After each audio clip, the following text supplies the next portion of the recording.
We have been talking about family, and I've been investing in people to empower them to lead spiritual families where they can belong and where they can wrap their heart around a cause that's bigger than themselves.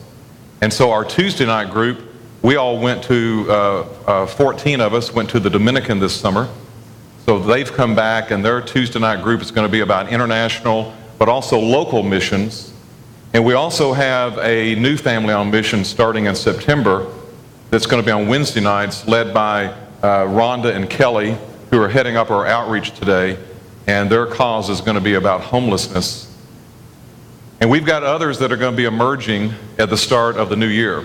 So I'm excited because, psychologists or sociologists say that, the top needs for people are the need for safety, security, but also the need to belong and the need for significance. And so being a part of a spiritual family where you can be there for each other, but also having an out that you're about. And doing that on a regular basis. Because, I've found that our default mode is inward.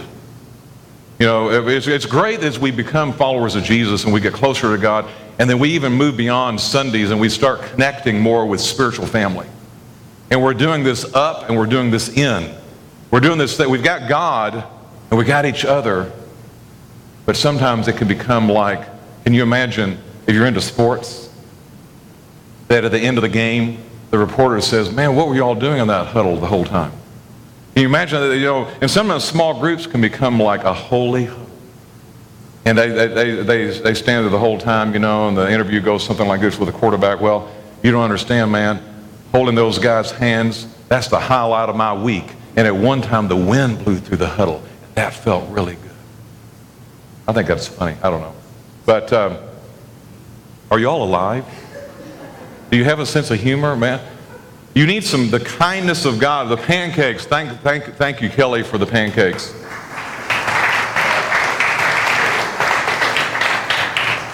So,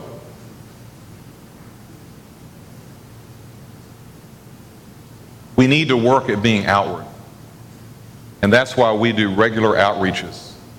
And so I want to challenge you to think about going with us today to Thornton's at First and Broadway, connecting with people, not only at the gas station, but maybe walking by on the street. And I don't know of anybody that turns down money.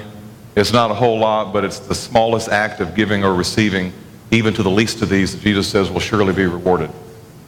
So we'll be going out there right after the service, and then for about 45 minutes, and then we're coming back and having pizza, and we're going to share some stories about what God did. This is from a college student. He says, after struggling for 4 years at 2 different public colleges, I found this Christian university, looking for a place to truly belong. However, after 2 years on campus, I still feel like a stranger, and I'm still searching for a place to belong. It's a tremendous place. It's not as if I haven't had some satisfying experiences here. But I feel that in my times of desperation, a student body that claims to excel at reaching out to the least of these passed me by. You see, last fall I was diagnosed with major depressive disorder. I was caught in a cycle which generally began with an overwhelming compulsion to be alone. This social aversion makes it difficult to go to class, nurture friendships, make new friends, and accomplish personal goals. I ate comfort foods to cope, only to find my self-esteem evaporating as I gained weight. The loneliness and worthlessness fed the compulsion to be alone. And then the cycle would repeat and deepen. After being on campus for nearly 2 years, I've made fewer than 3 friends. I know that overall I share some responsibility for my mixed experience at this Christian university. But when my depression symptoms were at their worst, I needed someone to take the initiative to lift me up. And I just feel that the student body consistently came up empty-handed. Don't forget to look for the least of these among your peers, those who are searching for a place to belong. Today I want to talk to you about reaching out to the least of these. Jesus said this in Matthew 10:42. Anyone who is given so much as a cup of cold water to the least of these, I tell you that person will be well rewarded. And the cup of cold water signifies, the Message translation says it like this: the smallest act of giving or receiving. Sometimes we don't act on something because we don't think it's big enough. But it's the small things. Mother Teresa said it's the small things done with great love that will change the world. So who are the least of these? Before I answer that question, let me tell you 3 significant needs that I think that we have in our life. One is the need to be popular. Another one is the need to be noticed. And the other one is the need to be loved. So who are the least of these? They're the unpopular. They're the unnoticed. And they're the people today who feel unlovable. They're the kid at the school who doesn't quite fit in with a popular group. They're the person at your workplace, or even the person that you go to church with, who doesn't quite fit into the clique. They're the person in your life who is missing because they are isolating themselves. They're the person who so easily can go unnoticed, and yet at the same time they're sending you subtle signals that say, notice me and pay attention to me. And if you're not going to notice me and pay attention to me, then I'll hit me with something that will numb me out. Alcohol, sex, drugs, food, just to name a few. They're the poor and the marginalized that we see on the street. They're the single mom who's struggling to pay the bills. They're the ones who do menial acts of service every day but never get so much as a thank you or even any kind of recognition. They're the ones who grew up in homes with parents who were dealing with their own pain, who are more involved in their jobs than in their lives, who gave the subtle message that performance is what equals acceptance. And because of that, they carry the pain of never really feeling loved. They're the ones who, because of that pain, have made choices that make them feel unlovable. So here's what I'm challenging you to do. I'm challenging you to let go of your need to be popular, by making it your mission every day to reach out to the unpopular. I'm challenging you to let go of your need to be noticed and make it your mission every day that you're going to look for the unnoticeable. I'm challenging you to make it your mission every day to let go of your need to be loved and to look for those people in life that for whatever reason feel unlovable. Because Jesus said, anyone who so much as gives even a cup of cool water to the least of these, that person will be well taken care of. You see, God will lift you up. God will notice you. And God will love you. A sobering thought. Jesus says at the end of the world, we're going to gather around him. The King of Kings, the Lord of Lords, the name that is above every name. And we're going to be classified, I'm not saying we, I'm saying people in general are going to be put into 2 groups. Those who cared, those who didn't. Those who noticed, those who didn't notice. And to those who cared and to those that took time to notice, and by the way, it's not that we're not on some level of perfectionism here. I remember a counselor telling me one time that all families, he was teaching me about dysfunctional families. And one of the qualities of dysfunctional families is the dynamic of relationship, and one of those is enmeshed or disengaged. And enmeshed, it's parents that are way over involved in the kid's life, particularly as they get into teenagers. A mom over involved in the son's life. You know, overprotective, over involved, over responsible. And it's enmeshed. And then on the flip side, the other extreme is disengaged. You know, never really, not feeling that they're there, not feeling that they're involved, never been told. And so this counselor taught me this. He said, look, we all have moments we live in the extremes. But it's families that consistently are living in the extremes that damage their members. And I think the message of what I'm getting ready to read to you that Jesus said, it's those that, it's not about, here's the question, did we do it? Did we take on this way of life? I love what the Apostle Paul said. This is from the Message translation. He said this, I didn't take on their way of life, but I entered their world. I mean, when you come into here's the deal, when you come to the end of your life, is there any moment in your life that you did that? Is there any moment in your life where you say, you know what, I can't. And I noticed. And so Jesus is going to turn to the people who did care, the people who did notice, and here's what he's going to say. He's going to say, you shall be richly rewarded, for when I was hungry, you fed me, and when I was thirsty, you gave me something to drink. I was alone as a stranger, and you welcomed me into your homes and into your lives. I was naked, and you gave me clothes to wear. I was sick, and you tended to my needs. I was in prison, and you comforted me. But then to the other group of people, Jesus will say this, for I was starving, and you left me with no food. I was dry and thirsty, and you left me struggling with nothing to drink. When I was alone as a stranger, you turned away from me. And when I was pitifully naked, you left me unclothed. When I was sick, you gave me no care. And when I was in prison, you did not comfort me. And then they will say this to Jesus. Well, when do we see you hungry and thirsty? And when do we see you friendless or homeless or excluded? When do we see you without clothes? And when do we see you sick or in jail? And when do we see you in distress and fail to respond? And then Jesus will respond, whenever you saw someone hungry or cold, when you saw someone weak and without friends, and when you saw the least of these and ignored their suffering, so you ignored me. This past week I heard about an amazing story of a young lady in our church who noticed someone and entered their world. And so we're going to hear that story right now. Let's welcome Taylor up this morning.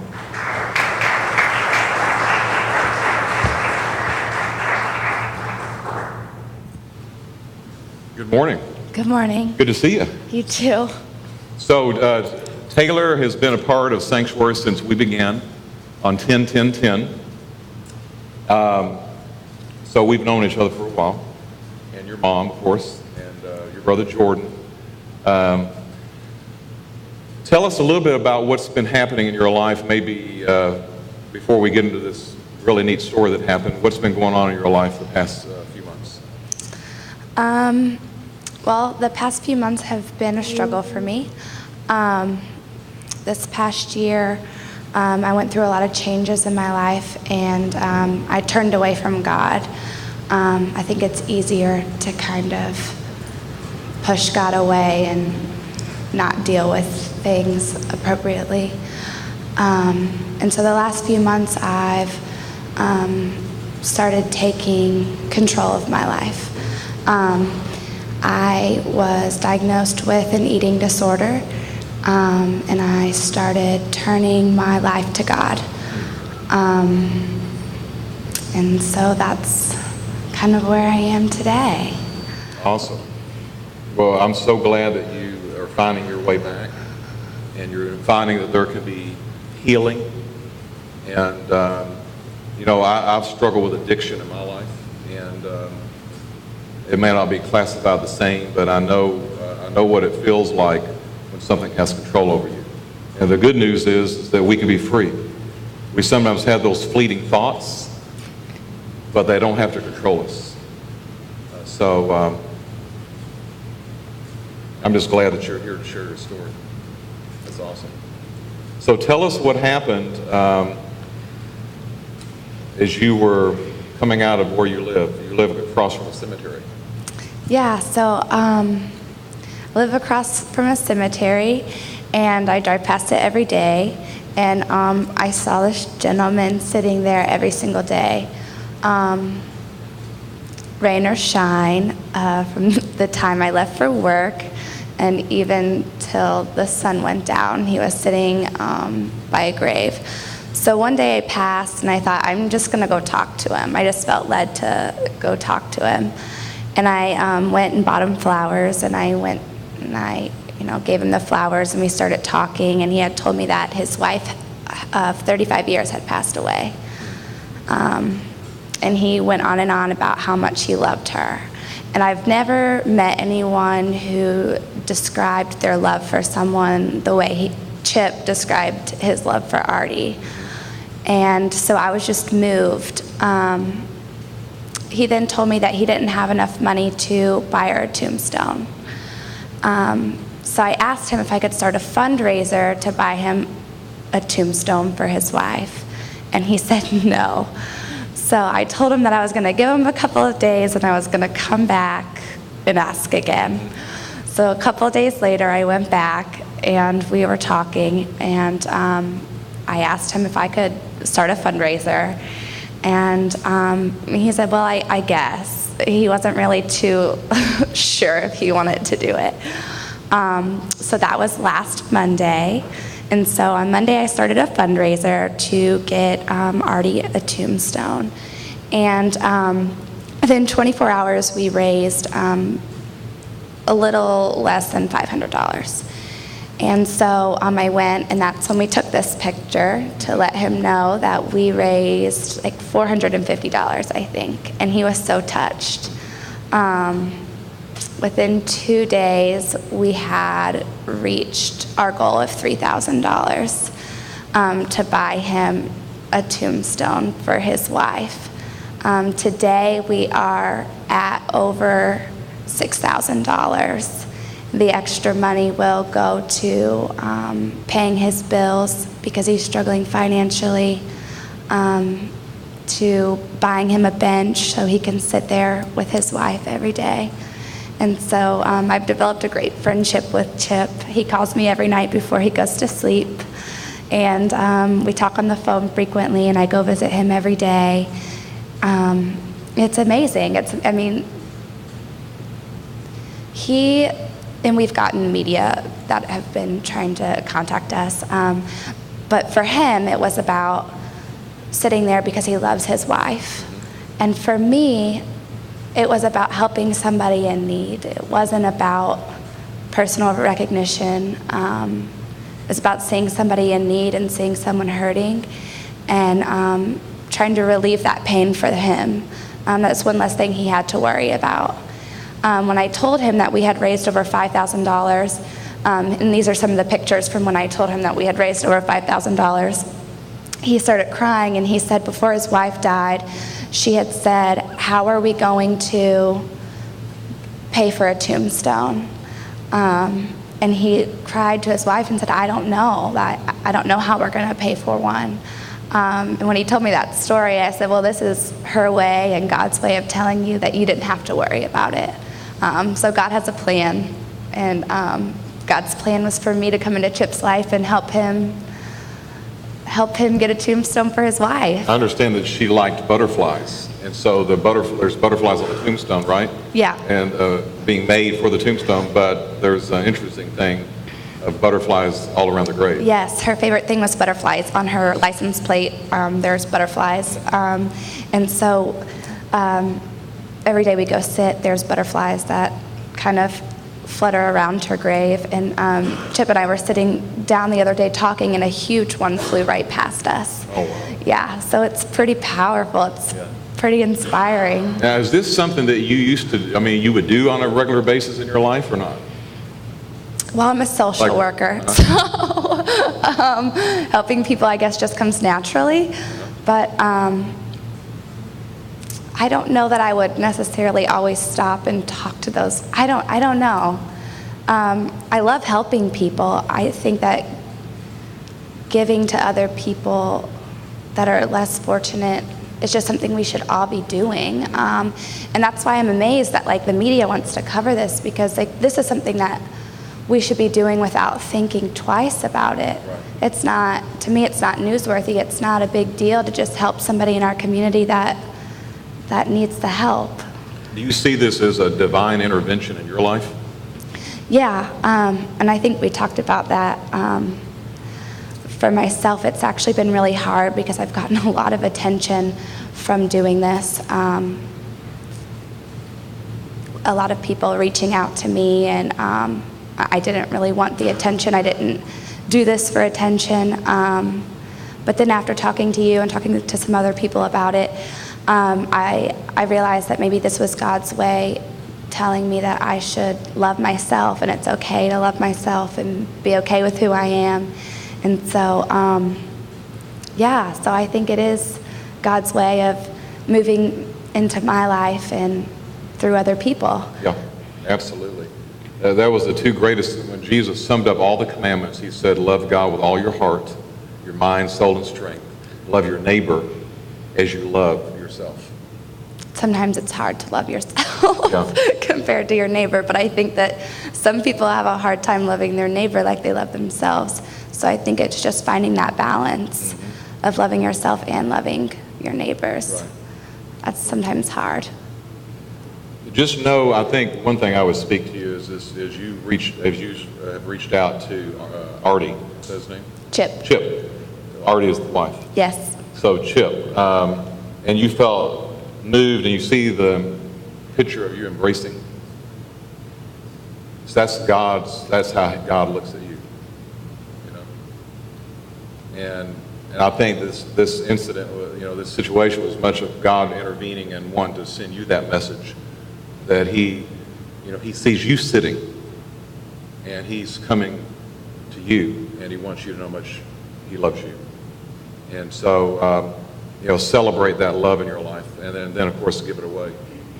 As we've talked about before, some of the great men and women of God that I've known in my life, I mean, when people start bragging on them, I mean, they pretty much quickly change. They don't really want to talk about it much. They're thankful, but they change the subject. Yeah. They give glory to God, because we talked about that verse in the church at Corinth, and how Paul and Apollos were really being used, and people were putting them on a pedestal, and they were even taking sides. I'm going to belong to Paul, or I'm going to belong to Apollos. And of course, Paul had to write and say, hey, we're just servants. God is everything. We plant, we water, but God's the one that causes it to take off. So, but thank you for sharing your story. It's very, very powerful. Of course. And if anyone wants to go visit Chip, J-Town Cemetery. So you're still going on a pretty regular basis? Yeah, I see him every day. I meet him at the cemetery every day, and then I stay there for about 30 minutes to an hour, and then he calls me before he goes to bed, and we talk for about 30 minutes before he goes to bed. So. Well, as we've talked about, just continue to have those moments where you connect with Jesus yourself, and all the pressure is on him. As you go out, you're just looking to join what he's doing, and there's no pressure on yourself. It's all on him. So, can I pray for you? Of course. Okay, cool. Lord, thank you for bringing Taylor back to her spiritual family.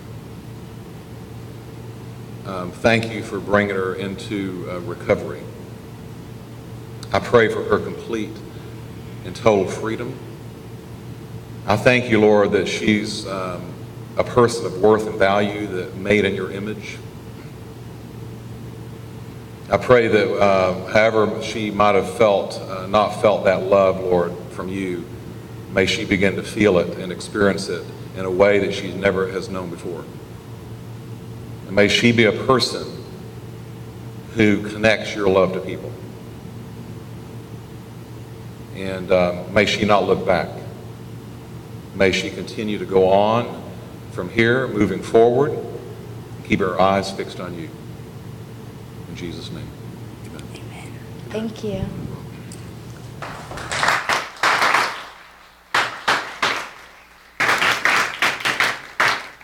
I think Kelly had a closing word.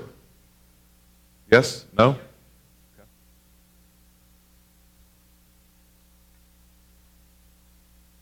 So Taylor will be, I think has an engagement to go to, but may be around for a couple of minutes. I know she'd love to connect with you, so feel free if you want to get more involved in what's happening there. See her. This is Kelly. Kelly was the vision behind the pancakes. So Actually, Kevin and Rob did all the cooking. So thanks to both of you guys. Absolutely. They do that each week or each month. Yeah. So last year, Robert interviewed me and I shared a story with him, and he thought it was appropriate to bring it up again. So short story, and most of you probably heard it, but bear with me again. There was a study done by Washington Post, and it was done in the Washington, D.C. subway, the metro. And they put Joshua Bell, who is probably one of the best violinists in the world, I'm sure you guys know that, down in the subway and dressed him up with a ball cap and a T-shirt, and it looks like a wig, I hope. But it was done during rush hour, and it was a social study to see what we noticed. Long story short, most people walked by. He played for 45 minutes, played 6 Bach pieces, which were some of the most complex pieces to play. And he collected a total of $32. And only about 8 people stopped to listen. There were thousands of people that had gone through the subway station. 3 of those were small children whose parents rushed them forward so they could get on with their day. But what they didn't know was this was Joshua Bell playing a $2 million violin and 6 Bach pieces. And their conclusion was, if we do not take time to hear this kind of, give audience to this, what are we missing in our daily lives? We're all so busy that we rush by and don't have time. And probably what I would like to think is they should take it a step further and say, who are we missing? If we don't see the people out there that need help, what are we doing or not doing to help them? And so I wondered that, and I got to witness that last week with Taylor's story. Didn't cost Taylor a dime. It cost her time. She went to help another person instead of doing something that she wanted to do. By doing that, she started a chain where 218 people donated, many of them complete strangers, and made the wishes of one guy come true, to love and respect his wife who had passed away. And I think that there's 2 parts to that. First of all, she noticed the need, and secondly, she acted on it. And I think when you read the comments of the people that donated, there were several in there that were people like me. I see this guy every day. I knew there was a story behind it, but I didn't care to know what the story was. So if we keep our eyes open and we notice, part 2 is paying attention. She listened to the story and she heard it. She acted on it and she made his wish come true. But I think there's a third part to that which Taylor is struggling with, and that's letting people know about her story. I don't know how many of you watch Crusade for Children. They name out everyone on there that donated, and ever so often they'll scream the new total of the tote board. And what they're doing is drawing more people in to participate. They want more people to be a part of that. And I think that we need to tell our story. And it doesn't have to bring attention to ourselves if we give the glory to God. This was obviously something that God had a hand in. If we give the glory to God, we're an advertisement for God. People see the good things that are done and the good things that God does on a daily basis. We turn on the news at 6 o'clock, we get a bleak report of everything bad that's happened in Louisville that day. It's not very good to watch. But what if in there was a story about the intervention of God? If we don't hear it, we don't know about it. We live our daily lives by a book of recorded stories. If the Bible can make it known to everyone, why can't we?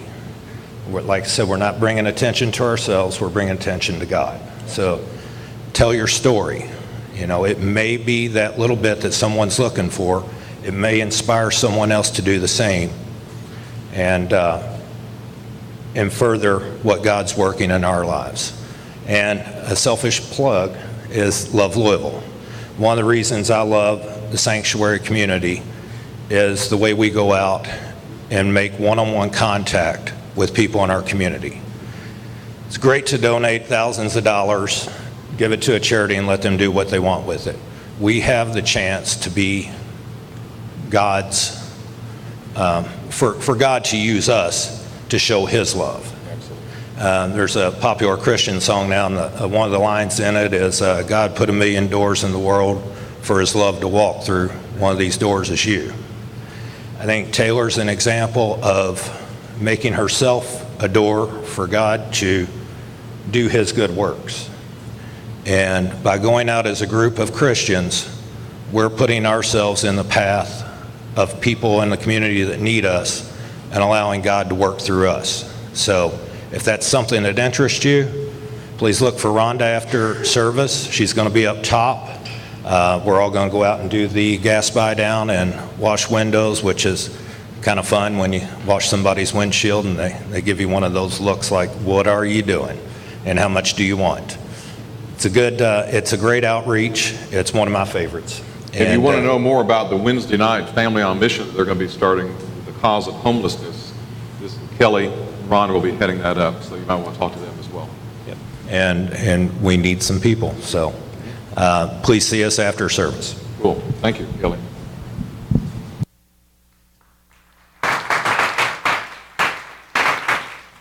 So, you know, the Bible talks about that sometimes we read God's Word, we hear God's Word, it's like looking in a mirror and we walk away and we forget what we look like.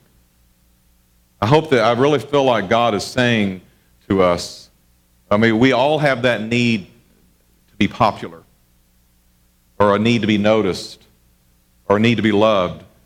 And Taylor was struggling with that. But she got outside of herself, and she was moved by God to meet a need, and she responded. And look at how God, and here's my point, God noticed her. I wonder if you would make it your mission to notice the unpopular, to notice the least of these. Jesus had such a heart. Well, all people need the Lord, but Jesus had such a heart for the addicted, the marginalized, the unnoticed, the unpopular, the ones that don't feel like they quite fit in.